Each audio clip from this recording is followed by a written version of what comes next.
A big hello and a warm welcome to all of you amazing and beautiful people out there. Welcome to my channel. So we have this lovely channeling where we have the masculine and the feminine. They are out in the nature. They are just hanging out. There's nobody. They're chilling. They are actually expressing the real type of love. Now, a lot of people have asked me this question. Why there is so much pain in Twinflame journey? Why there is so much suffering in Twinflame journey? Yesterday I had shared a video also. It's a feedback by a Bollywood filmmaker. And he has made a lot of these type of movies, where he has explored love. So he was very much interested in the stories and, how come, he was asking me, how come you've written these type of stories? So I told him that, maybe you guys don't know this, but there is something called channeling. And sometimes channelings also get manifested in real life, which means that you go through a certain experience which is connected to some people, but actually it may not be their story in totality. It could be 60% or a 50% match. But that other story, the real story, is happening somewhere else. But universe, cannot talk to you so directly because of whatever reasons. So they give you this through a mystical experience or some kind of a divine intervention happens, okay, and a person receives some kind of information like this, and then they can talk about love. But you cannot understand love, all of you people, all the twin flames, all the star seeds, all the light workers, every single person who takes birth on planet Earth, their only search is the search of love. Everybody is searching for love. Every single person on this planet, all beings, everybody is looking for love. In many cases, animals are above humans because animals simply follow the command of the universe. Whatever nature says, they do that. Humans don't do that, Humans have their own way of controlling their life and system. But actually, at the end of the day, every single person is looking for love. But the problem is that they don't understand love, okay? Most people are scared of pain because they feel, pain is going to take us away from love. But that is not true. That is not true, my friends. The reason why I can do this type of work today, all the therapies and everything, is because I experienced the pain of separation. I felt it in my veins. I felt it in my blood. I did not stop the pain. I said, okay, let's see how much pain can be given or can be experienced or can be, physical pain is, we all know physical pain, how tangible it is. When you have a stomach pain, especially when we are going through PMS and when we have our menstrual cycles, you can imagine all the women who go through it. We go through pain every month. So have you ever thought about it, why women are considered to be more loving and kind creatures as compared to men? Because we go through pain every month. Every month, 5 days, 6 days of discomfort, of pain, we go through that. So we are more sensitive to pain, okay? But at the same time, we should not run away from pain. Without pain, love is incomplete. You cannot experience love. That's why all the stories in this book, In the Name of Love, all the genuine stories, they are about pain and love going hand in hand. And this is a fact. All those people who are sharing with you false stories about love, all happy story, boy meet girl, and they fall in love and they then chase each other and they look for each other and then they have, some very challenges, but they are not even challenges, they are very enjoyable challenges because in the movies, that's how they show it,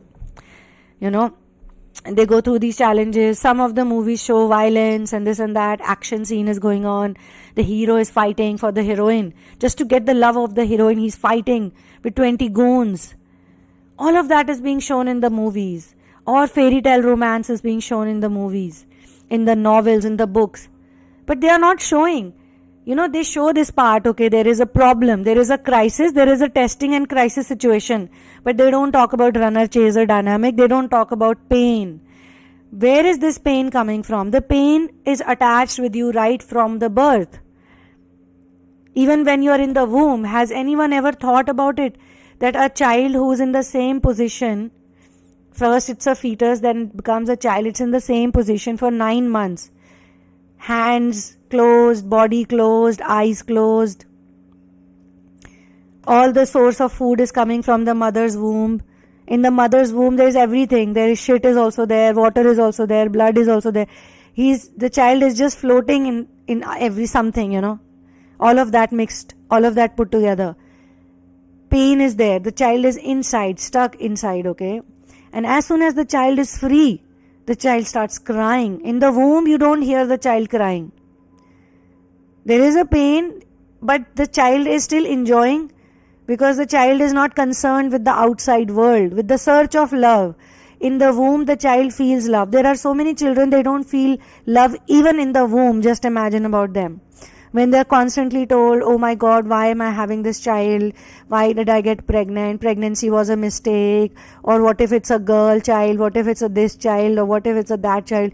So the mother and the other people are constantly putting fear-based energy. So just imagine all those fear-based dialogues being thrown at a child which is in a womb, cannot even go out, cannot do anything, cannot free itself. These messages are coming through the DNA, coming through the blood cells, coming through the food pipe and everything. So then, and the connection is from the navel. That is such an interesting concept. All the people who have problems, please take care of your navel and please work on your solar plexus chakra, third chakra from the bottom. It will really change your life. Trust me on that. So you have so much pain. The pain is happening because you don't understand love. Because you see love as a separate entity. Love is not separate from pain. So here the masculine is telling the feminine that, like they are both waiting, meeting each other and all that, and then suddenly she has to leave. Suddenly, or whatever the reason, she has to go back home and she leaves. So when she's leaving, when she gets up and he says to her that, why are you leaving? You always leave me like this. You always leave me incomplete, without your presence I will be incomplete. And he says, please come back to me, my love. Don't go away anywhere, please. Please, I request you. Now all those people who are listening to this channeling, who are in separation, you must be thinking, is it even possible that a man would love me, would say this to me, my man, not any other man, but my man, my twin flame, whosoever I want, my specific person, that I am with him and he is telling me, don't go away, or he is calling me or making plans to meet me. Is it even possible? After he has gone away, after he has separated, it is possible, guys. I am speaking from my own experience. I always speak from my experience. It is possible that people, the man who went away from you, did not talk to you for a 2-year, 3-year time span. He suddenly comes back to you, comes back in your life, calls you, messages you, is making plans with you. He wants to see you. He says, I just want to see you. I just want to spend time with you. Because I enjoyed my time with you. Because in the whatever time frame he was away from you, he realized something. Maybe he is coming back to you. He thinks that she would be available for me. She loves me a lot. We will have sex, or there will be a booty call involved, or whatever. I don't know that. For every person it's a different thing. But I always seen this, that a man always comes back to a woman when the woman is extremely strong-headed, independent, and when he was gone, she did not go back to him running. She did not call him, she did not convince him, she did not message him. And if that type of a person where you feel there is no hope, if you're talking to your ex who went away from you because you had a discord, after 6 years, 5 years, 7 years, 4 years, whatever, he got married to someone, and you were thinking, oh my God, now he's married to someone. You're looking at the pictures on the social media, the wedding photos. Oh, he was so happy. He was enjoying. He was having this huge smile on his face when he was getting married, while I was sitting and crying in some corner, some part of the world.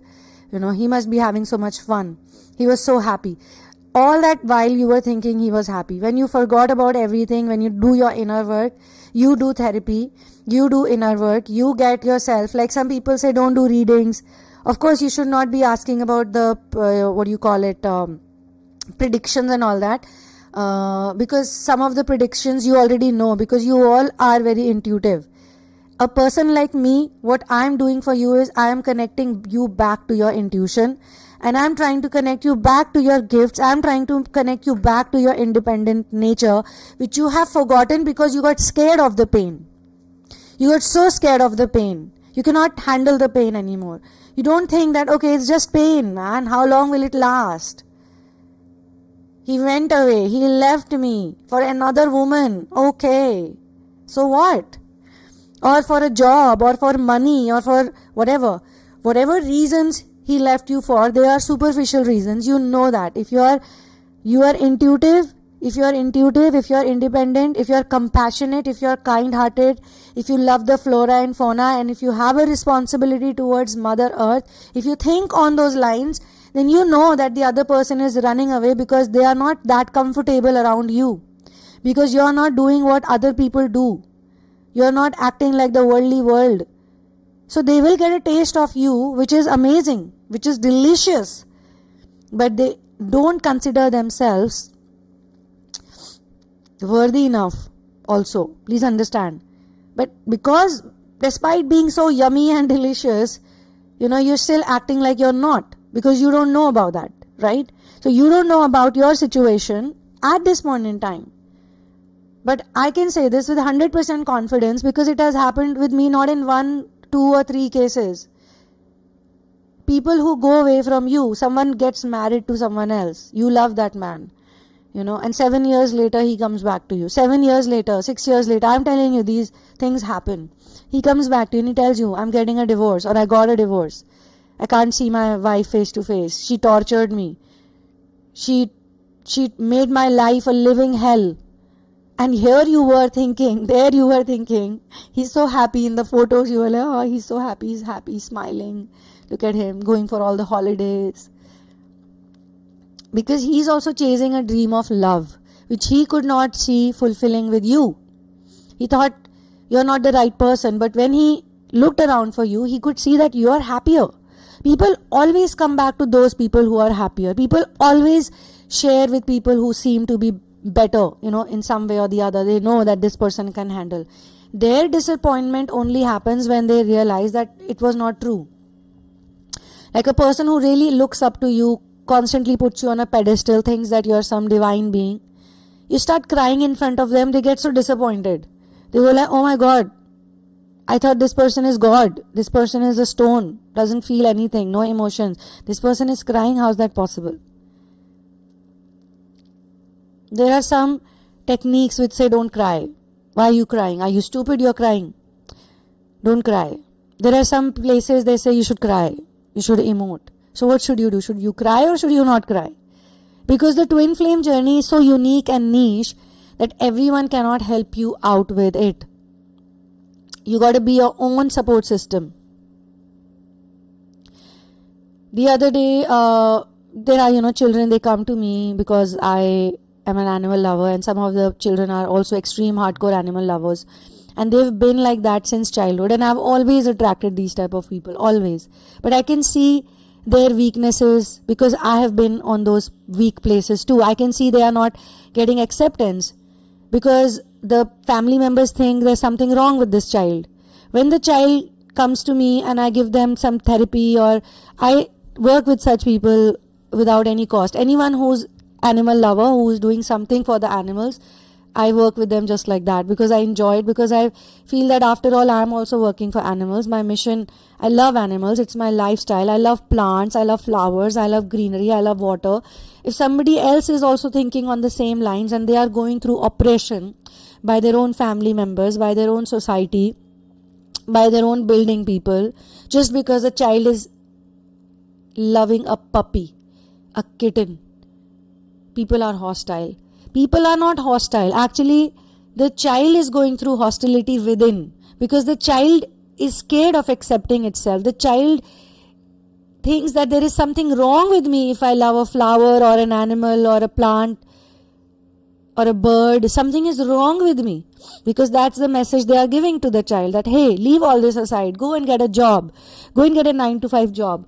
Like after therapy, a child starts earning a lot of money and he comes to me like, that, you know what, I earn this much money, and now my family is in shock because I never imagined that I would earn 3 times or 4 times more of what I was even expecting or assuming I could. I told him that, you know what, you will earn even more, you have to, but you need to now learn to spend your money in better places, in creating an ecosystem, in creating and generating resources for other people. And it's not possible to not be able to earn money. Why twin flames are not earning much money? Some of them are going through a lot of financial crisis because this, and as if I have not. I have also been in that place, from, you know, working in a multinational company to having nothing, not even $50 in your pocket, and surviving 3 to 4 months on that. But it was the mission that changed my life. When I said that leave everything, let's just get into the mission, I will generate resources for the mission, I will give my life for this mission, I will give my soul for this mission, then it happens, things turn around. So all you people, you're different, you're unique, you're amazing, you're the loved child of God, and there's nothing wrong with you. What is wrong with you is, first of all, you're not accepting yourself. You're scared of your own flaws. You're scared of your own mistakes. So you know, there is somebody will mirror it to you. Because if somebody is not going to mirror it to you, somebody is not going to leave you alone, somebody is not going to choose another person over you, if they don't do any of these things, you will not do inner work. Then you will never get to know after 6 years, 5 years, 7 years, 10 years, whatever number you want to give it, that people come back to you because you can only give them something that they are looking for. And that is love. That is unconditional love. That is acceptance. But now you make boundaries. And when you make boundaries, you become their mirror too. And they get to know that I can talk to this person, but I cannot get a commitment straight away like that. That I cannot get a marriage ceremony just like that. Or I cannot get a child just like that. I mean, different people have different ideas about love. Somebody thinks that if this woman will be the mother of my child, she loves me. Which is utter nonsense, of course. So you got to tell them that. You got to teach them that. And you can only teach them that if you're strong, if you're not a chaser anymore. You don't run after love. You don't go like, oh, I need love, I need love, I need love. Rather you say, I am love. I am love. I get to live this life where I get to explore about love. Look at other people. They are all machines. Look at other people. They are all living monotonous lifestyles. So here, if the masculine is saying to the feminine that please make a plan with me, and I'm talking about different scenarios. In one place, they are together already and she has to leave. She's like, okay, I got to go back home. I got to do this, I got to do that. And he says, don't go, please don't go. Please stay with me some more time. And he's like, so persistent. And she's like, ha ha ha. No, I have to go. She'll flick her hair and she'll be like, come on. We can meet another day. We can meet tomorrow. We can talk on the phone. I have better things to do. I'm not running away. I'm here with you. So she's also doing it in a very loving way. She's not making it a moolah. Okay, he's sad, I have to stay back. Then she stays back for 2 hours and then he will not bother about it. Then he will be the one to say, okay, I have to go to now. Let me drop you home. So she is going and he is telling her not to go. Or he is calling her again and again. He is messaging her again and again. He's constantly asking her, you know, can we meet? Can we chill together? Can we hang out together like we used to? In some cases, I have heard that, you know, you're in friends with benefit situation with someone. And as long as the friends with benefits, as long as the benefits are being given, it's fine. Later on, the demands can become bigger also because some people have some fantasies about the benefits. They think that just because a girl is ready for something, they can do, I don't know, all sorts of weird things. That's not true. Even people who are in friends with benefit situation, even they are looking for love. They just make it sound very nice. Like that movie, Mila Kunis and Justin Timberlake, the movie Friends with Benefits. If you watch the movie, though they are calling it Friends with Benefits, but it is a love story. And because of this love story, So many people all over the planet, whosoever saw this movie, they were all thinking that I can also convert my friends with benefits into a love situation. They started chasing it so badly, that perfect idea of love, that romance, that dream romance, that they suffered more. So say somebody is in a friends with benefit situation and the other person ran away and suddenly comes back and says, I don't want friends with benefits with you anymore. I just want to be with you. I think you are a nicer person. You are a better person. Everybody else was bad. And everywhere else it was very dark and, it was not real. And I remember we used to talk.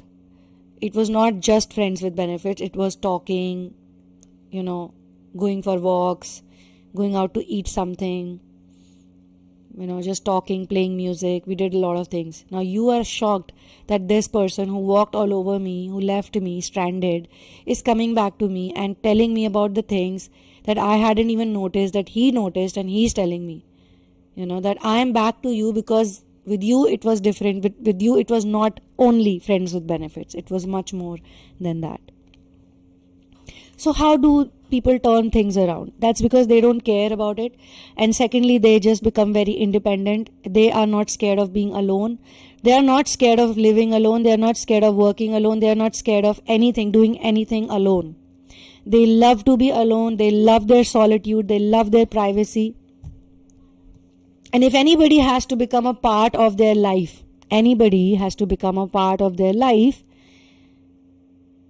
they have to see it, like they have to believe in it. They have to be like, okay, this is going to be comfortable.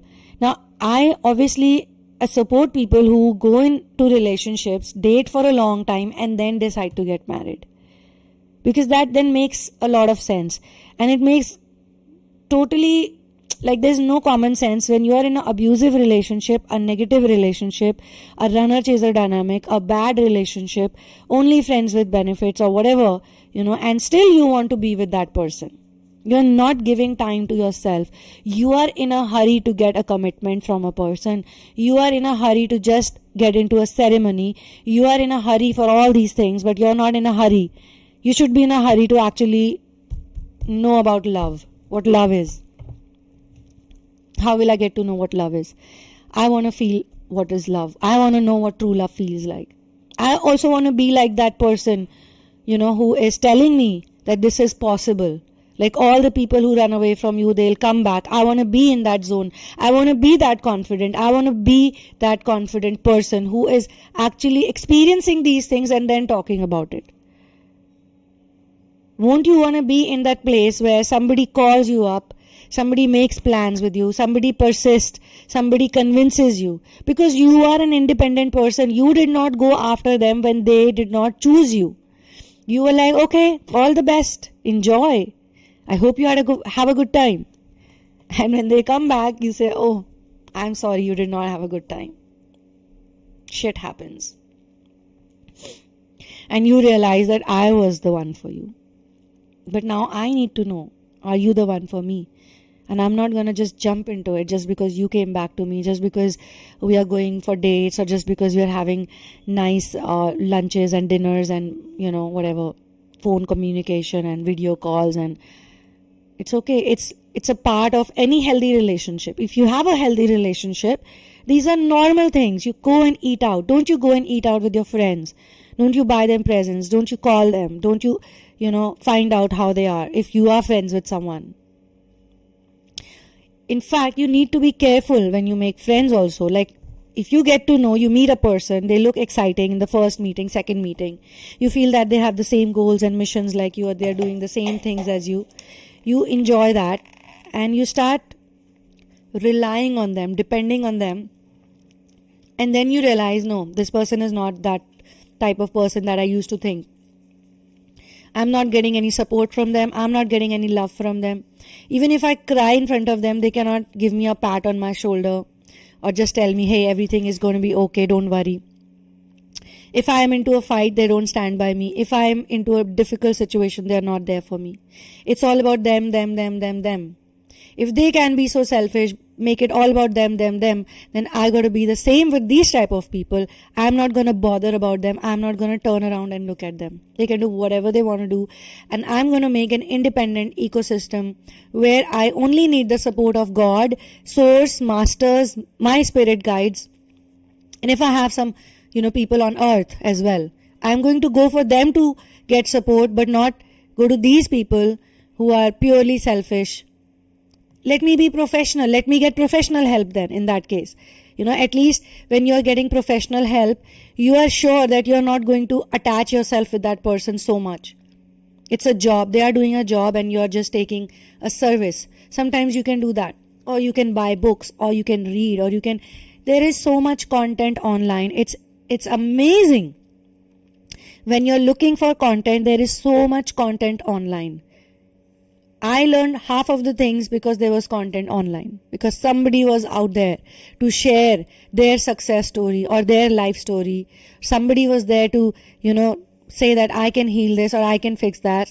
And you can go through their content. You can check how many things they've shared. People have written books on ascension. People have written poetry on ascension. People have made videos on ascension.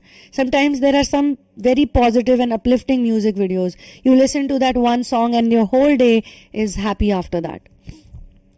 But you need to look for it and you need to become a match for it. You also need to make certain type of efforts to change your situation. So here the masculine is, telling her not to leave, and she's dicey. She's like, look, I don't have so much time, honey. I gotta go. I know you're having fun and I'm having fun. I'm also enjoying it, but time is time and I have commitments. And then he starts doing poetry for her. He starts saying, look at the flowers. Look at the flowers. They are serving you. They are complimenting your beauty. Look at the clouds. If it's night time, then look at the moon. You are so much like the moon. Now the man will become poetic. Now the man will he will give her gifts. He will do so many things for her. You know why? Because she doesn't want it anymore. Her happiness is not based on those things. That is love. When you become independent, you are in love. When you are generator of your own happiness, you are in love. The other people will only show it to you. Your colleagues, children, I'm telling you, the biggest discord, the biggest wound is the wound of maternal and paternal narcissism. If you heal those type of wounds, you will have a whole world in front of you with open arms. The whole world telling you that you're amazing, you're beautiful, you're divine and all of that. And you would then be thinking that, I don't want so many compliments because it can make me arrogant. It can turn me arrogant. I want to be grounded. I want to be regular. I want to remain normal, I don't want to be on a pedestal. I don't want to be put on a pedestal by anyone. Because if I do that, then I will become arrogant, I will become proud, and I will develop an ego. You don't want to develop an ego. So you live your life naturally and organically. Okay. So here in this whole video, that's all that he's doing, just pacifying her, just convincing her, and she's just doing her own thing. But she tells her that I am here for you. I'm not going anywhere. Because maybe when he was in separation mode, if he was in separation mode, then he also had a sense of losing someone. For all that time, because, if technically a divine masculine is a loyal and loving person, a loyal boyfriend, a loving husband, and if this energy is in a woman, vice versa, then, whatever case it is, they will try to make their relationship work. Even if it's with the karmic, they will. And that is the quality of a good man, by the way.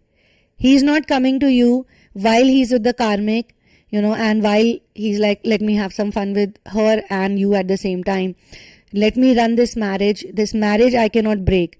The real DM usually, the genuine one usually breaks it all, ends it all, completes the legal work, and then he will come back, or when he's 100% sure that I will never look at the face of this person, my ex, but I want that woman back, who was in my life, who I was happy with, who I was in love with, who if she would be in front of me, my eyes would light up, who I would want to go back to. I would have a long day at work, but I would want to go back to her, to meet her, to spend time with her, and she would make me happy. I don't want to go back to this hell. He will realize that. He has to realize that. And twin flame relationships are not conventional relationships, because you're not here to enjoy conventional love, which the whole world is doing, but they're not enjoying, my dear friends. Okay. So on this note, I'm going to close this channeling session. For your personal situation, for readings and for therapies, you can check out the description box and you can write to me once you're sure that you want to go ahead. And those people who booked a session with me but did not write to me, did not email to me, please write back to me, guys. How am I supposed to connect with you if you're not going to let me know, where you are and who you are? Because on the PayPal, sometimes the email or the messaging option is not given. Okay, so please connect with me. And also, kindly do not share your twin flame journey in advance with me. Please keep it for the reading and for the therapies. You can get into karmic release therapy, third party release therapy. You can get into chakra alignment, which helps you, connect with yourself, with the source of love within you. And of course, if you have the source of love within you, only then you can see it externally. And one of the most important, most difficult therapies that I personally find very difficult to deal with, only if you are ready, only if you feel that, yes, finally I can get into this type of therapy, then you join the maternal and paternal narcissistic abuse therapy, releasing therapy. You can check out the details on the description box. And yes, all the very best to all those people who are doing individual inner work, doing inner work on their own and using the content of this channel as a support system. All the very best to you, and I'm very happy to see your comments. Some of you are writing to me on a constant basis how the channeling has helped you, or how this information or that information helped you. So thank you so much for doing this amazing work for planet Earth, for Mother Earth. Also, by raising your frequency and your vibration, you raise the frequency and vibration of planet Earth as well. That's the exact thing that you're here to do. So I'll see you in another one. One love and peace out.